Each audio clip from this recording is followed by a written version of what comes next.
The definition of genocide that exists right now, it's actually not the one that Raphael Lemkin wanted. He wanted a wider definition. He wanted the definition of genocide to also speak to especially cultural genocide, where, for example, you see the destruction of a people, their way of life. If you think about practically what happened during that whole Nazi regime, they were stealing artwork made by Jewish people and destroying books, burning books, written by people who they did not agree with. But I know the reality of changing the Genocide Convention is that it would be very, very difficult. There is a consensus process. All the member states have to agree. It's a give and take.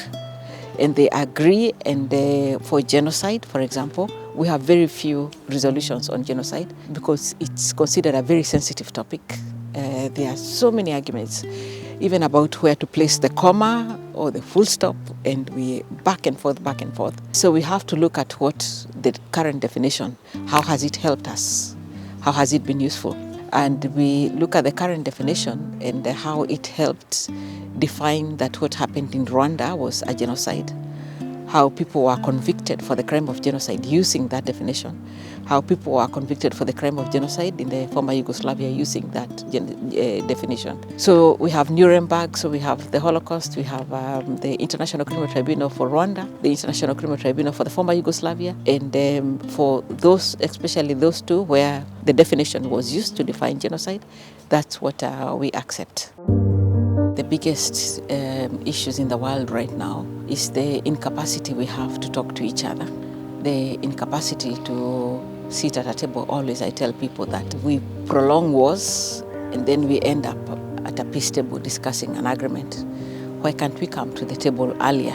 I've raised quite a number of, consistently, the issue of Sudan, what's going on in Sudan, and been very concerned about the absence of reaction, especially from the world, and worried that Sudan could quickly become one of the forgotten conflicts of the world. I worry also about the Democratic Republic of Congo, where I've also spoken quite a bit about the killings that have happened there, and that we should mobilize the world to deal with these armed groups. I've spoken a lot about the Rohingya people from Myanmar. They've been rendered stateless by their own country. They went through huge amounts of hate speech. They were described as fleas that need to be removed. So many of them just drifting around the oceans looking for a place to stay, considered people who don't have a home. And in this world, that is unacceptable.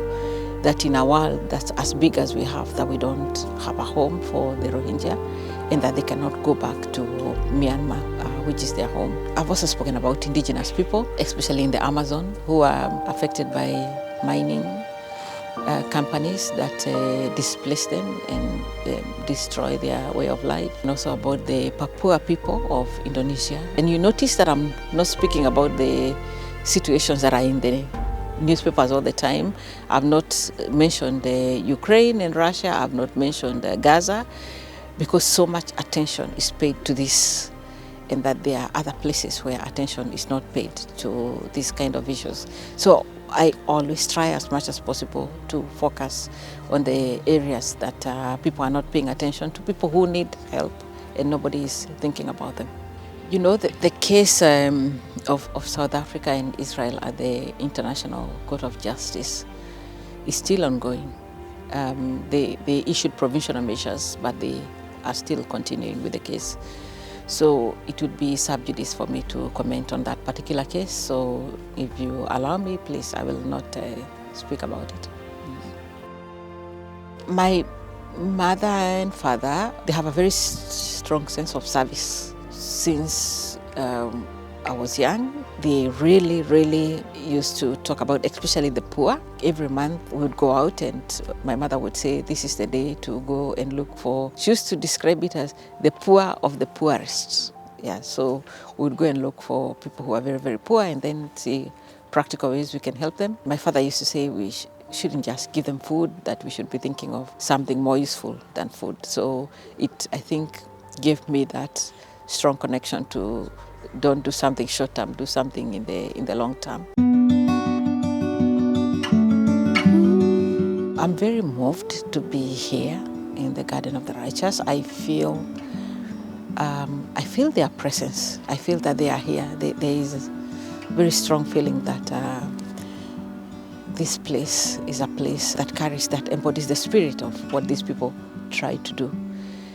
You know, the people who change the world are people who don't conform, people who decide, a lot of people may not agree with me, but this is what I'm going to do. And so we have now all these people here who have not conformed and they have done the right thing. So I'm very, very moved by the idea that somebody thought about this. And I'm also happy that somebody's thinking about doing this in a bigger way in other continents. Communities have always been very core, very important when you're thinking about peace building, when you're thinking about prevention of conflict, prevention of genocide. Because genocides happen in communities, conflicts happen in communities. And so it's absolutely important that the people to whom this happens are then equipped with the skills to ensure that first they recognize it when it's happening, and that second, that they have the ability to solve what is happening to them. Sometimes people work on peace building when clearly an identity-based conflict is so deep that it could be speaking to the presence of maybe preparation for an atrocity crime, for a war crime, crimes against humanity, for genocide. And so communities should not be in that space where somebody has to come from outside to come and tell them, this is what is happening to you and this is what you should do. We must ensure that communities have the knowledge to recognize that what's happening to them is this kind of crisis or this kind of conflict, and to have the skills to be able to solve whatever is happening to them.